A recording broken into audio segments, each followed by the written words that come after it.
आज आपण आमच्या परमपूज्य वडिलांच्या स्मृत्यर्थ जो आपण सत्संग ठेवला त्यासाठी जे उपस्थित झाले ते सर्व पाहुणे मंडळी, ग्रामस्थ आणि आमचे भजनी मंडळ आणि महाराज, विशेषतः महाराज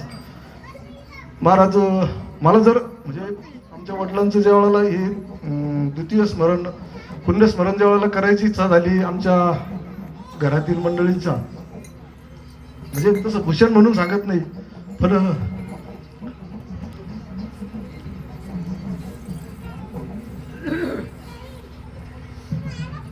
माझ्या कुटुंबातील माझ्या जे सुना आहेत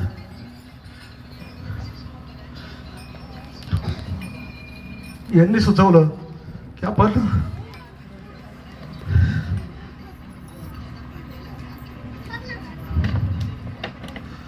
बाबांनी आपल्यासाठी खूप काही असं आपल्यासाठी करून ठेवलं आणि आपल्याला जो काही परमार्थाचा जो सत्संगाचा जी थोडीफार गुढी आहे त्या गुढीनिमित्त वडिलांचं आपण पुण्यस्मरण आपण करू. छोटं मोठं जसं होईल तसं, जसं शक्य होईल तसं, असं काही नाही फार मोठं करील पण जे काय छोटं मोठं करू या निमित्तानं एक सत्संग होईल, आपल्यालाही परमार्थाची थोडी जाणीव होईल. आणि ज्यावेळेला मला हे मनात आलं वडिलां म्हणजे सुनांच्या, मुलांच्या, लेकीच्या त्यांनी सुचवल्यानंतर पहिलं नाव ज्या वेळेला पुण्यस्मरणानिमित्त आठवलं ते महाराजांचं, हरिभक्त परायण गाडीवान महाराज. फार प्रेम होतं खरोखर आमच्या वडिलांचं त्यांच्यावर. महाराज जर कधी काळी भेटण्यासाठी रस्ता सोडून यायचे आणि आल्यानंतर महाराजांनी त्यांचं दर्शन घ्यावं, महाराजांचंही त्यांनी दर्शन घ्यावं. आणि असं दर्शन घेत असताना आम्ही जवळपास कोणी असलो, मी जर असेल तर ठीक, पण नसेल तर मुलं तर आमची मंडळी नसेल ती तरी सुनांना नाही सांगावं महाराज आले त्यांना काहीतरी दक्षिणाला, भले 10, 5, 50 जास्त नाही पण अगदी त्यांनी सुचवावं आणि घरातल्या कोणीही व्यक्तीने त्यांचा शब्द खाली पडून नाही दिला. म्हणून एक असं आदराचं स्थान मनामध्ये निर्माण झालं की आपल्या वडिलांच्या विषयी जे काही त्यांना जाणीव होती, महाराजांनी त्यांना लहानपणापासून ते ओळखत होते, म्हणून आपण कीर्तन ठेवायचं असेल तर महाराजांचं ठेवू. म्हणून मी त्यांचं नाव मनामध्ये घेतलं आणि त्यांना सहज फोन केला की महाराज असेच आपल्याला पुण्यस्मरण करायचं, आपण मला वेळ दिला तर बरं होईल. महाराज म्हणे कधी करायचं. म्हटलं आपल्याला आता 23 तारीख मंगळवार, ठीक आहे म्हणे. आणि मग ते जाहीर झालं किती 6 ते 7 दिवसापूर्वी. असं फार उशिरा मनात आलं, म्हणजे मला मनात यायला पाहिजे होतं पण ते माझ्याऐवजी माझ्या कुटुंबातील ज्या सुना आहेत त्यांचं नाव त्यांच्या मनात आलं.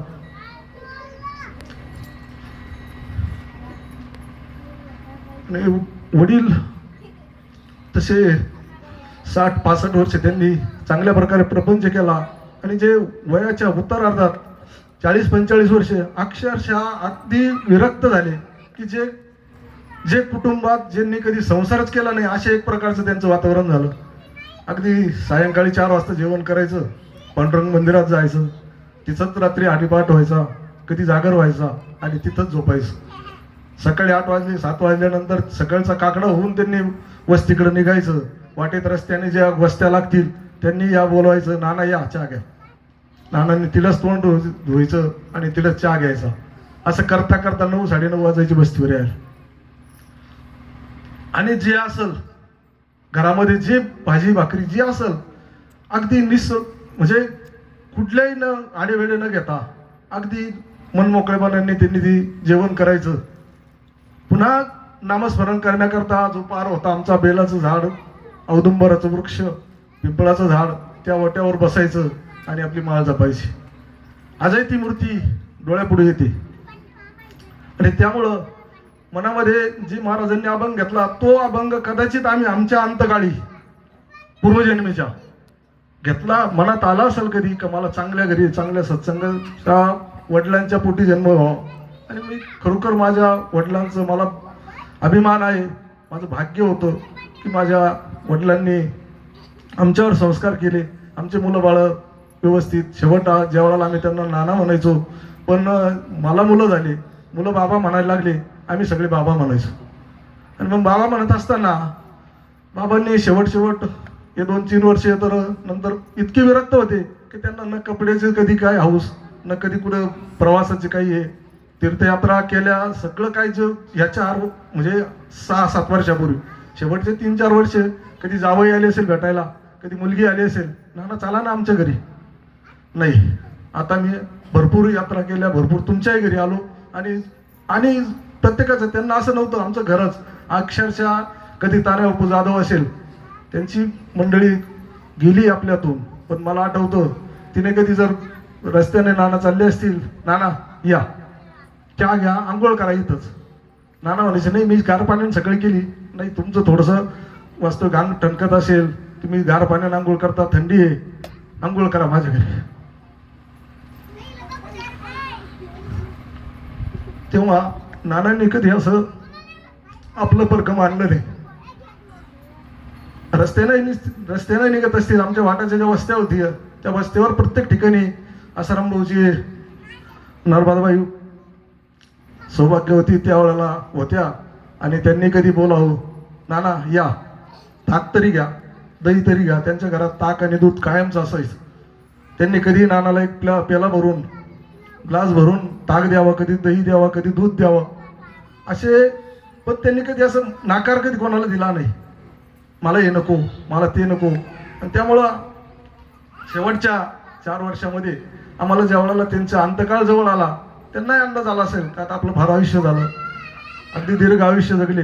ज्यावेळेला 60-65 वर्षापर्यंत प्रपंच केला, 40-45 वर्षानंतर विरक्त काढले. आणि मग शेवटचे 4 वर्ष म्हणायचे, अरे काय पोरं तुम्ही, फक्त गाड्या घ्या, बंगला बांधा, कशाला लागतो बंगला, संघ येणार आहे काय तुम्ही. आम्ही म्हणायचो बाबा लागतंय, प्रपंचात आल्यानंतर याची गरज आहे, या काय उघड्यावर राहतं का. कधी कधी आमची सौभाग्यवती म्हणत असेल, चेष्टेने म्हणायची, शेवटच्या 2 वर्षात थंडी वाजायची, नानांना बाहेर कधी मग झोपली नाही. पहिले सुरुवातीला अगोदर अंगणात किंवा वट्यावर झोपायची, पण शेवटचे 2 वर्षे अगदी घरामध्ये, शेवटच्या श्वासापर्यंत त्यांनी घरामध्ये राहिले. आणि तीच म्हणायची कधी कधी, बाबा तुम्ही म्हणत होते घर कशाला बांधता, आता कसं काय घरात, अरे खरंच इथं लई थंडी वाजते. म्हणजे अगदी त्यांनी असे संस्कार कधीच कुणाला त्यांच्या तोंडात कधी शिवी आली नाही, कधी मुलाबाळांना कधी त्यांनी दटवलं नाही. आणि म्हणजे माझ्यावर तर तसं मी लहान असल्यामुळं माझ्यावर विशेष प्रेम. पण माझे मोठे बंधू असतील, मधले बंधू जर कधी दर्शनाला शेवटच्या काळात ते 3-4 वर्ष सलग दर्शनाला यायचे दररोज नित्यनेमाने. आणि आले एखाद्या दिवशी चुकून नाही येणं झालं तरी विचारायचे, अरे सुखदेव आज आला नाही, बाबा असेल काहीतरी काम किंवा नसेल येत आलं. आणि समजून सांगायचं, पण बाबा दुसऱ्या दिवशी आल्यावर म्हणायचे, का रे काल नाही आला. आणि मग त्यांनी काहीतरी जी अडचण असेल ती सांगावी. शेवटच्या दिवशी त्यांचं अंतकळ खरोखर माणसाला मरण कळतं हे त्यांना कळलं. आणि शेवटच्या दिवशी ज्या इथं दर्शनाला आमचे मधले बंधू आले, त्यांनी आणि मन मोकळेपणाने सांगितलं, आता येऊ नको, आतापर्यंत येत होता, इथपर्यंत भरपूर झाला, आता एक माझावाला फोटो घे आणि घरात ठेव, तिथंच दर्शन कर. हे आमच्या कानाने ऐकलेलं आहे. माझ्या घरातल्या कुटुंबातील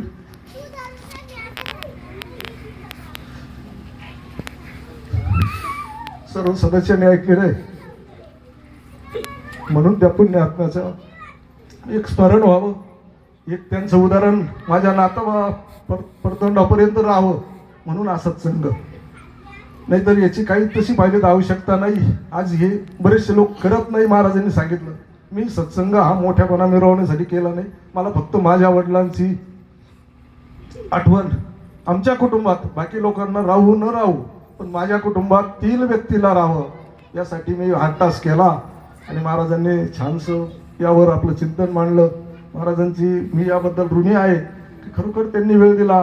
त्यांनी आपल्या चांगल्या प्रकारे, चांगल्या विद्याविषयक भाषेत जे आपल्याला समजवलं, त्याबद्दल मी त्यांचे असे फार आभार मानतो. आणि माझे विशेषतः भजनी मंडळ तळेगावमुळे येथील फक्त त्यांना निरोप पोहोचवला आणि ते लगेच हजर झाले. त्यांना कोणाला कुठे काम असतील, हे भाऊसाहेब बोललं तर कुठे दंगा